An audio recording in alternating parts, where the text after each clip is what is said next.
Buya Hamka merupakan seorang ulama, aktivis politik, dan sastrawan. Ia merupakan salah satu pendiri majalah Panji Masyarakat. Pada masa Orde Lama, Buya Hamka pernah mendekam di penjara oleh Soekarno. Buya Hamka memiliki nama asli Abdul Malik Karim Amrullah. Ia dikenal sebagai seorang ulama, aktivis politik, serta sastrawan. Selain mendirikan majalah bersama rekan-rekan ulamanya, ia juga menulis novel.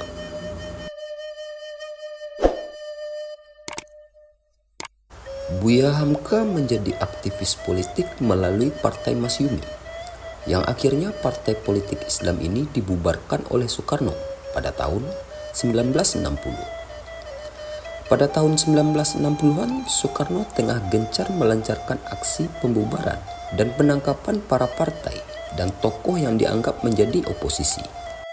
Mengutip dari Ahmad Syafi'i Ma'arif dalam Pencaturan Islam dan Politik, dikatakan bahwa salah satu cara rezim Soekarno untuk melemahkan lawan-lawan politiknya adalah dengan cara memenjarakan mereka, baik yang terlibat dalam pemberontakan daerah maupun yang tidak, selama bertahun-tahun tanpa proses pengadilan.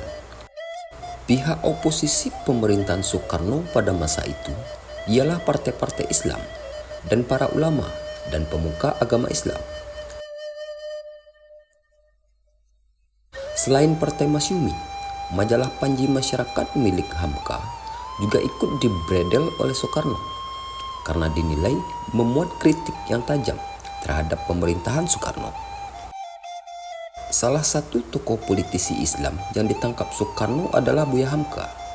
Ia dipenjara pada 27 Januari 1964 oleh Soekarno dikarenakan tuduhan kejahatan subversif, di mana ia dituduh merencanakan pembunuhan terhadap Soekarno dengan menggelar rapat gelap di Tangerang. Kala itu Buya Hamka baru saja pulang mengisi pengajian. Ia didatangi oleh sejumlah orang kepolisian yang menunjukkan surat penangkapan. Ia dibawa ke Sukabumi, Jawa Barat. Dalam penahanannya tersebut, ia diinterogasi untuk mengaku bahwa ia terlibat dalam rapat rahasia menggulingkan Soekarno dan rencana pembunuhan.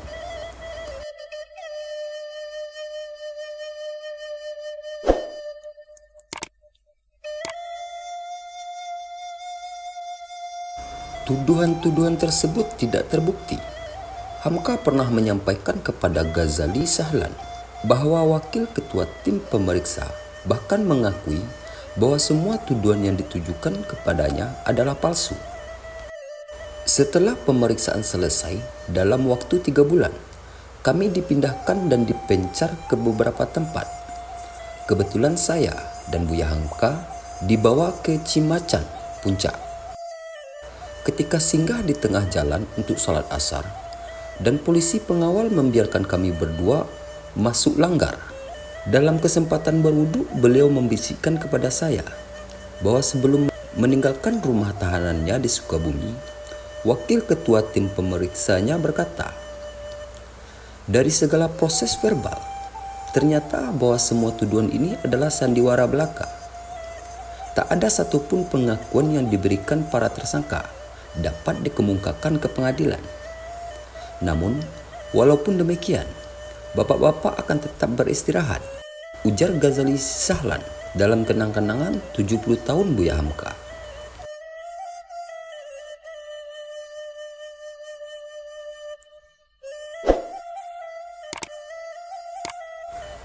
Oleh karena itu, banyak pihak menganggap tuduhan tersebut sebagai langkah yang dibuat-buat. Buya Hamka dipenjara selama 2 tahun. Selama di penjara, Hamka menulis karyanya yang dikenal dengan Tafsir Al-Azhar yang berjumlah 5 jilid. Buya Hamka dibebaskan pada tahun 1966 karena ada peristiwa Gerakan 30 September, di mana peristiwa tersebut berdampak pada jatuhnya rezim Soekarno.